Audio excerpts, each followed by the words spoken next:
जब कृष्ण की बात की जाती है तो उनके बारे में कई गलतफहमियां सामने आती हैं। जब हम कृष्ण कहते हैं तो ज़्यादातर लोग बस मक्खन, लड़कियों और बांसुरी के बारे में सोचते हैं।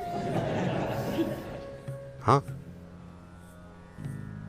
लेकिन हमें समझना चाहिए कि मक्खन में उनकी रुचि सिर्फ 6 या 8 साल की उम्र तक ही थी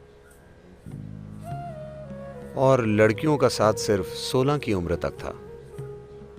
16 की उम्र में जब उनके गुरु सांदीपानी ने ये समझाया कि उनके जीवन का उद्देश्य क्या है, सबसे पहले उन्होंने वृंदावन छोड़ दिया और कभी वापस नहीं गए। कभी वापस नहीं गए, ना तो अपने रिश्तेदारों से मिलने, ना ही वहां के लड़के लड़कियों से मिलने। वहीं उसका अंत हो गया। 16 की उम्र में वो चले गए। जब वो जा रहे थे, आज जब हम कृष्ण कहते हैं तो हम राधे कृष्ण कहते हैं। राधे कृष्ण से पहले आती, क्योंकि उनका प्रेम, उनकी करीबी, उनकी प्रेम लीला ने इस उपमहाद्वीप की पूरी संस्कृति की कल्पना में इस तरह जगह पाई है कि हम कृष्ण राधे नहीं कहते, हम राधे कृष्ण कहते हैं। लेकिन 16 की उम्र में उन्होंने राधे को आखिरी बार देखा और फिर कभी नहीं देखा। और 16 की उम्र में जब वो जा रहे थे, वो बोले, मैं ये बांसुरी तुम्हारे लिए बजाता हूं, अब मैं जा रहा हूं और वापस नहीं आऊंगा, तो तुम्हें एक भेंट के रूप में, क्योंकि तुमसे इतना प्रेम है, मैं ये बांसुरी तुम्हें देता हूं और अब कभी बांसुरी नहीं बजाऊंगा। और उन्होंने नहीं बजाई।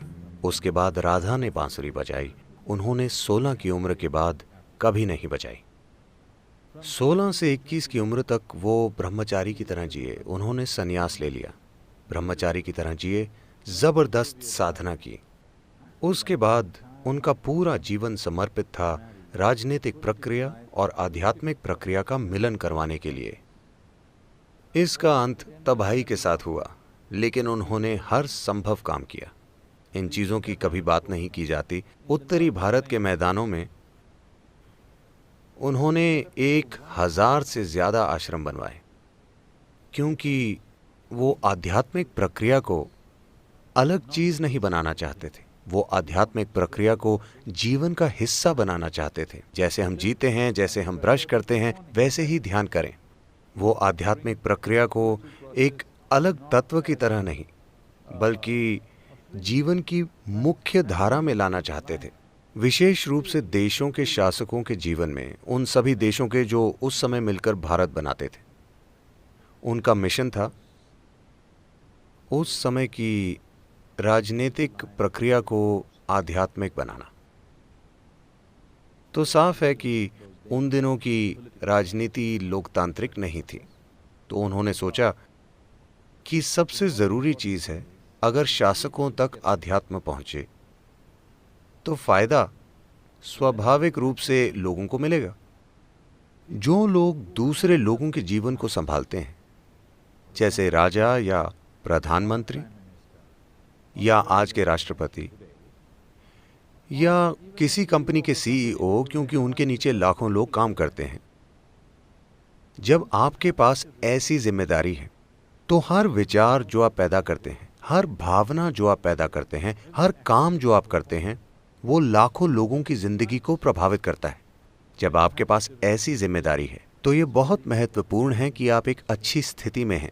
आप क्या सोचते हैं, क्या महसूस करते हैं, वो एक ऐसे भीतरी स्थान से आना चाहिए जो लोगों की खुशहाली के लिए काम करे। अगर मैं एक सीमित नजरिए से जीवन को देखता हूं तो हर विचार जो मैं पैदा करता हूं, हर भावना जो मेरे अंदर है, उससे लोगों का जीवन बर्बाद होगा।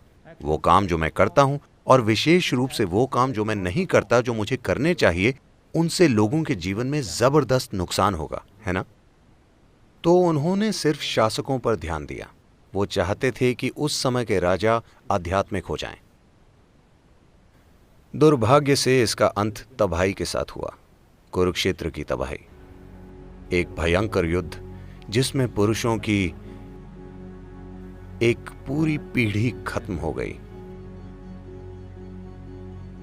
पर फिर भी हम उनकी पूजा करते हैं। हर वो चीज जो वो रचना चाहते थे वो असफल हो गई कुरुक्षेत्र युद्ध के साथ। एक चीज जो उन्होंने हर हाल में रोकने की कोशिश की वो था ये युद्ध, लेकिन सबसे भयंकर युद्ध हुआ और वो खुद, उनके अपने परिजन आपस में लड़े और एक दूसरे को मारा। पर हम उन्हें भगवान कहते हैं क्योंकि इस सब के बीच वो आनंदित थे, वो अछूते थे। एक भयंकर सच्चाई, एक भयंकर नाटक से जो उनके आसपास हो रहा था, पर फिर भी अछूते। इसीलिए हम उन्हें भगवान कहते हैं। ये आप भी कर सकते हैं, है ना? आप दुनिया में सबसे सफल बनेंगे या नहीं, ये कई सच्चाइयों पर निर्भर है। पर क्या आप एक सफल मनुष्य हैं? मतलब आप अपना जीवन जागरूक होकर चला सकते हैं, या जब जीवन आपको परेशान करेगा तो आप एक जानवर बन जाएंगे? यही सवाल है। अगर ये एक सवाल आप सफलता से संभाल लेते हैं तो हम आपको भी भगवान कहेंगे।